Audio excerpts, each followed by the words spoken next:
En el día de hoy, amigo oyente, vamos a considerar la primera parte del capítulo 7 de Isaías, y esto tiene que ver con la profecía en cuanto al nacimiento virginal del Señor Jesucristo.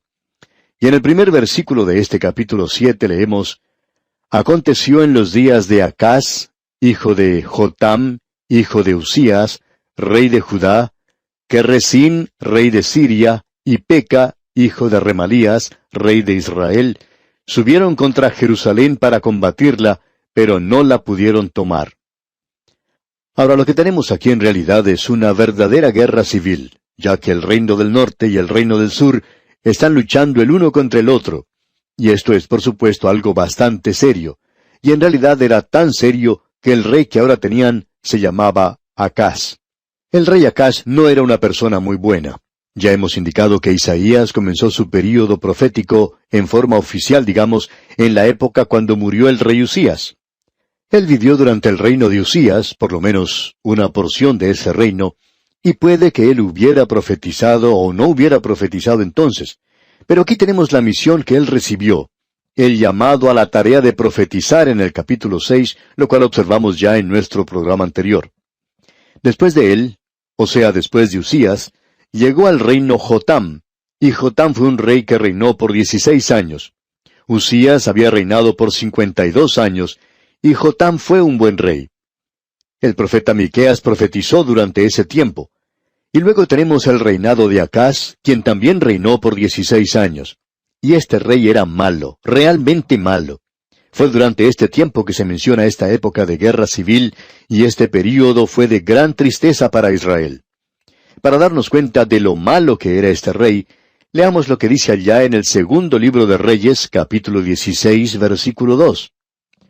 Cuando comenzó a reinar Acaz, era de 20 años, y reinó en Jerusalén 16 años, y no hizo lo recto ante los ojos de Jehová su Dios, como David su padre. Antes anduvo en el camino de los reyes de Israel, y aún hizo pasar por fuego a su hijo. Esa era una de las peores formas de paganismo, el paganismo de aquel día. Y luego se menciona lo siguiente en el versículo 3 de este capítulo 16 del segundo libro de Reyes. Dice: según las prácticas abominables de las naciones que Jehová echó de delante de los hijos de Israel. Asimismo sacrificó y quemó incienso en los lugares altos y sobre los collados y debajo de todo árbol frondoso. Como podemos apreciar, este rey Acaz fue una persona muy mala. Podemos estar seguros de eso. Este hombre estaba muy atemorizado a causa de no tener ninguna confianza o refugio cuando fue atacado por la Confederación del Norte. Porque Israel, en la parte norte, se había unido a Siria, y ambos se dirigieron contra Jerusalén para luchar. No prevalecieron al comienzo, pero él tenía la plena seguridad de que finalmente terminarían por hacerlo. Y volviendo ahora al capítulo 7 de Isaías, leemos en el versículo 2, Y vino la nueva a la casa de David diciendo, Siria se ha confederado con Efraín. Y se le estremeció el corazón y el corazón de su pueblo, como se estremecen los árboles del monte a causa del viento. Este hombre no podía esperar la bendición de Dios sobre él o sobre la nación, y como resultado, los aliados del rey de Siria y Peca, de Israel, habían aterrorizado a la gente. Usted se da cuenta, amigo oyente, que estos reyes del norte habían atacado a Acaz, pero no pudieron con él. Ahora, si se unen, este rey está seguro que ellos van a poder apoderarse de la ciudad de Jerusalén. Ahora, a pesar de que este hombre es un rey sin Dios, Dios no está listo para permitir que este pueblo vaya a la cautividad. Y una cosa es segura, esta gente no iba a la cautividad en el norte, y por tanto, ellos finalmente irían cautivos a Babilonia. Pero eso aún está muy lejos de esa época en particular. Lo que ocurrió fue lo siguiente. Isaías es enviado al rey para animarle, y se nos dice en el versículo 3 de este capítulo 7, Entonces dijo Jehová a Isaías, Sal ahora al encuentro de Acaz, tú, y Sear-Jasub tu hijo, al extremo del acueducto del estanque de arriba, en el camino de la heredad del lavador. Lo que tenemos aquí ante nosotros es una profecía maravillosa, y queremos mencionar varias cosas aquí porque tiene un significado espiritual maravilloso. En primer lugar, queremos que usted note el lugar al cual él se está dirigiendo. Dice aquí, sal al extremo del acueducto del estanque de arriba. Y en el extremo del estanque de arriba es el lugar por donde entraba el agua a la zona del acueducto. Y esta era el agua que utilizaba la ciudad de Jerusalén. Por medio de ese acueducto, el agua era llevada del estanque de arriba a la ciudad para que la gente pudiera apagar su sed. Ahora uno no puede quedarse muy satisfecho con una tubería llena de agua. Es necesario tener una llave en algún lugar. Uno tiene que ir al lugar donde el agua sale de esa tubería. Ahora usted no va a recibir ninguna bendición de esa casa de David. Sin embargo, hacia el final llega alguien, y no es accidente que el Señor Jesucristo haya dicho que Él era el agua de vida. Él formaba parte del linaje de David para traer el agua de vida. Allí es donde finalizaba el acueducto. Esto es bastante interesante. Consideremos ahora la palabra utilizada para estanque. Dice que es al extremo del acueducto del estanque de arriba. De esa palabra en el idioma hebreo proviene la palabra bendición, y eso es en realidad el significado de la raíz de esta palabra. Una fuente de agua, porque en ese lugar una fuente de agua es una bendición. Esa misma palabra es utilizada allá en el Salmo 84, versículo 6, donde dice, cuando la lluvia llena los estanques.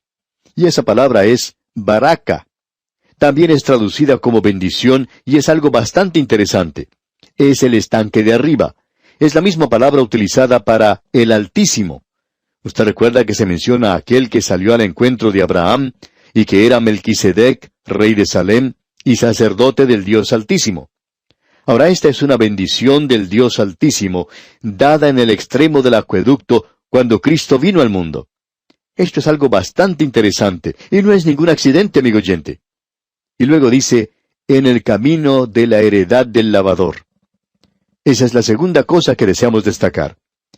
En el libro de Proverbios, capítulo 16, versículo 17, leemos, el camino de los rectos se aparta del mal. Y es el camino de santidad, y se nos dice en este mismo libro de Isaías, allá en el capítulo 35, versículo 8, y habrá allí calzada y camino, y será llamado camino de santidad. Lo interesante aquí es que tenemos a aquel que es el camino, la verdad y la vida. Este camino es llamado de la heredad del lavador. Y ese es el lugar donde la gente iba a lavar sus ropas.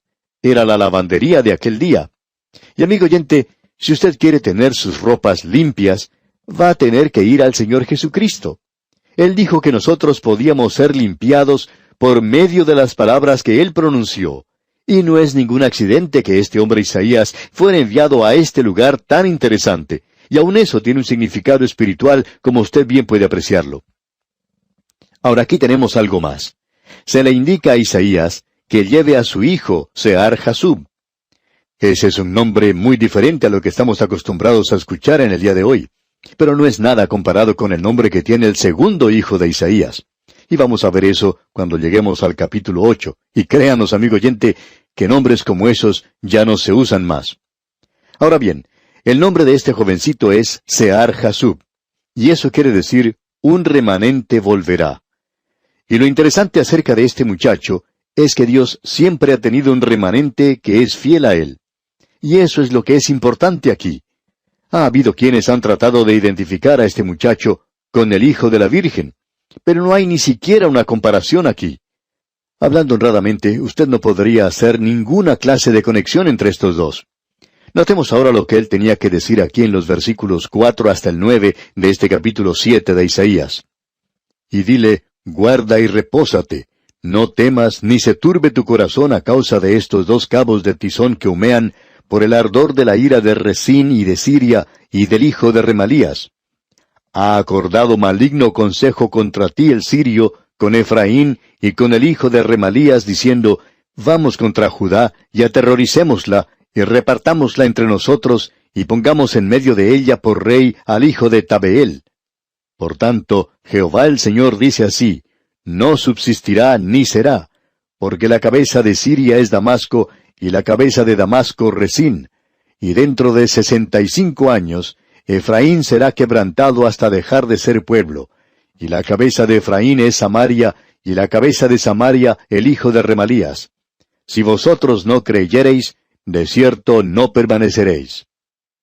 El tenor de este mensaje era el de hacerle saber a Acaz que no había necesidad de parte de él de tener temor, que él no tenía por qué estar atemorizado de la alianza de sus enemigos en el norte. Dios ya había determinado que esa aventura iba a fracasar. El asunto es cómo iba a saber este hombre Acaz lo que iba a ocurrir. Para comenzar tenemos que decir que él no era creyente. Este hombre es un escéptico. Es un hombre lleno de dudas. ¿Cómo puede ser convencido? Amigo oyente, Dios nunca le ha pedido a nadie que crea alguna cosa que no tenga una base sólida. Y no sabemos por qué hay algunas personas que piensan hoy que esto significa el ir a un lugar ciegamente y decir, bueno, yo estoy confiando en Dios. Amigo oyente, eso es obrar insensatamente. Dios nunca le pidió a usted que actúe en esa manera. Usted puede darse cuenta que en el día de hoy, para nuestra salvación, no tenemos que traer un pequeño cordero. Nosotros miramos en fe al hecho histórico cuando el Hijo de Dios vino a este mundo. Y eso descansa sobre su muerte y su sepultura y su resurrección. Esos son los hechos históricos. Dios nunca nos pide que demos un salto en las tinieblas. Él le ha pedido a usted que crea y que confíe en algo que está descansando en una base firme. Y es, por cierto, una base firme. Es la única base. Porque nadie, dice la Escritura, puede poner otro fundamento que el que está puesto, el cual es Jesucristo. Dios, amigo oyente, no le está pidiendo que usted edifique castillos en el aire, en el espacio sideral. Y a este hombre que no cree, se le pide que acepte este fundamento. Dios no está pidiéndole a él que crea simplemente porque lo dijo Isaías. Hay personas que dicen, bueno, yo quiero creer, estoy buscando la verdad. Sin embargo, esa misma persona está viviendo en adulterio. Amigo oyente, los ojos de nadie han sido cegados hoy. No hay ningún velo allí, con excepción del que pone usted mismo. Si usted quiere realmente llegar a saberlo, deje a un lado su pecado y ponga sus ojos en Cristo. Él hará que todo esto sea real y verdadero. El problema hoy es que hay muchos que en realidad no quieren hacer esto con Dios para nada. Es lo mismo que ocurre con este rey que mencionamos aquí. Escuche lo que dicen los versículos 10 y 11 de este capítulo 7 de Isaías. Habló también Jehová a Acaz diciendo, pide para ti señal de Jehová tu Dios, demandándola ya sea de abajo en lo profundo o de arriba en lo alto. Es decir, Dios le está diciendo a este hombre, yo reforzaré tu fe. Yo sé que tú no la tienes, pero yo te daré fe. Y la forma en que te dará esa fe es el que tú pidas una señal. Yo te daré una señal. Ahora este hombre en realidad es un fraude. Y tenemos muchos de esta clase alrededor nuestro en el día de hoy. Note usted lo que dice aquí en el versículo 12. Y respondió Acaz, no pediré y no tentaré a Jehová. ¿No es eso algo bueno de parte de él, amigo oyente? Parece tan piadoso. Pero este hombre en realidad está siendo sin duda alguna un gran hipócrita. Ahora escuche lo que Dios dice, porque creemos que esto es algo que en realidad hace enojar a Dios. Es esta clase de gente en la iglesia, y Dios dice que Él los va a vomitar de Él, de su boca algún día. Eso es exactamente lo que usted tiene aquí. Dios está diciendo, yo te voy a dar una señal. Permítanos contarle una historia aquí. En cierta clase de escuela dominical, una maestra estaba contando a los niños la parábola del buen samaritano. Y ella estaba exagerando bastante las cosas. Ella contaba acerca del hombre que había caído en manos de los ladrones. Contaba cómo había sido golpeado, que había quedado tirado en el camino y que su sangre estaba manando a borbotones, y ella exageraba mucho esto. Luego les contó a los niños acerca del sacerdote y del fariseo, y finalmente acerca del buen samaritano. Luego ella quería terminar esto haciendo una aplicación para los niños. Ella fue preguntando alrededor de la clase lo que estos niños hubieran hecho en su lugar. Una de las niñas dijo, yo hubiera hecho lo que hizo el buen samaritano. Me hubiera quedado con él y le habría ayudado por unos cuantos días.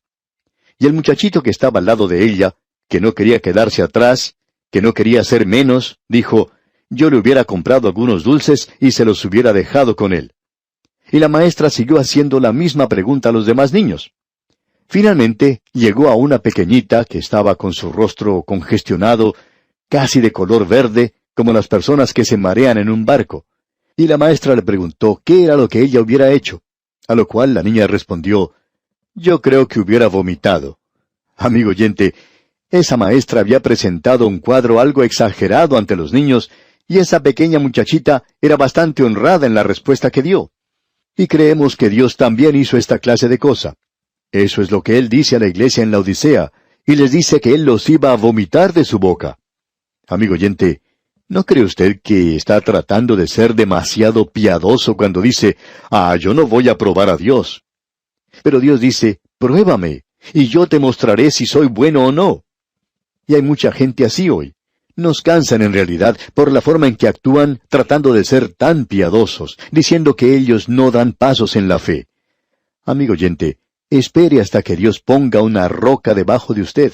Espere hasta que Dios le indique de una forma bien directa antes de pasar por tonto o cometer algún error y provocar que la demás gente critique la causa de Cristo. Ahora en el versículo 13 de este capítulo 7 de Isaías que estamos estudiando, leemos, dijo entonces Isaías, oíd ahora, casa de David. ¿Os es poco el ser molestos a los hombres, sino que también lo seáis a mi Dios?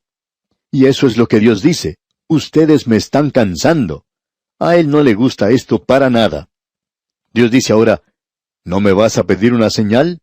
Bien, yo voy a dar una señal. No para ti, porque tú eres un fraude. Tú eres un pseudo rey, aun cuando estás en el linaje de David. Vendrá alguien más adelante. Por tanto, el Señor mismo os dará señal. ¿A quién? A la casa de David. Y en el versículo 14 leemos, por tanto, el Señor mismo os dará señal. He aquí que la Virgen concebirá y dará a luz un hijo, y llamará su nombre Emmanuel. Dios tiene un fundamento debajo de él. Y si usted quiere saber si el nacimiento virginal es simplemente un embuste, o si es cierto, usted puede descubrir eso por sí mismo, leyendo las páginas de los 4 evangelios. Dios ha puesto una base sólida debajo de esta gran verdad, y usted está tratando de ser piadoso nada más cuando dice, bueno, yo no creo que es necesario creer en el nacimiento virginal. Cuando usted viene a Cristo, amigo oyente, usted quizá no conoce lo suficiente como para saber algo acerca del nacimiento virginal. Todo lo que usted ha hecho ha sido confiar en Él como su Salvador. Pero ningún creyente puede negar el nacimiento virginal. Y si usted está dispuesto a mirar en los informes que tenemos, permítale a Dios que ponga un fundamento debajo suyo, y usted creerá en el nacimiento virginal. Creemos que ese es el significado de este pasaje de las Escrituras que estamos estudiando. Y luego leemos aquí en el versículo 16, porque antes que el niño sepa desechar lo malo y escoger lo bueno, la tierra de los 2 reyes que tú temes será abandonada. Y eso ocurrió porque cuando el Señor Jesús nació en Belén, este pueblo ya había pasado por la cautividad. Toda esa gente fue, las 12 tribus. Bueno, amigo oyente, ellos han regresado. No todos ellos, un remanente pequeño. Aún de Judá había unos levitas que regresaron y de las otras tribus que se encontraban allí. Pero solamente fue un remanente el que se encontraba cuando Él vino al mundo. Este capítulo 7 de Isaías, amigo oyente, es un capítulo bastante destacado. Y aquí vamos a detenernos. Continuaremos, Dios mediante, en nuestro próximo programa, cuando vamos a considerar el capítulo 8. Mientras tanto, le aconsejamos que usted lea este capítulo 8 y se familiarice con su contenido. Es nuestra ferviente oración que el Señor le bendiga en manera especial.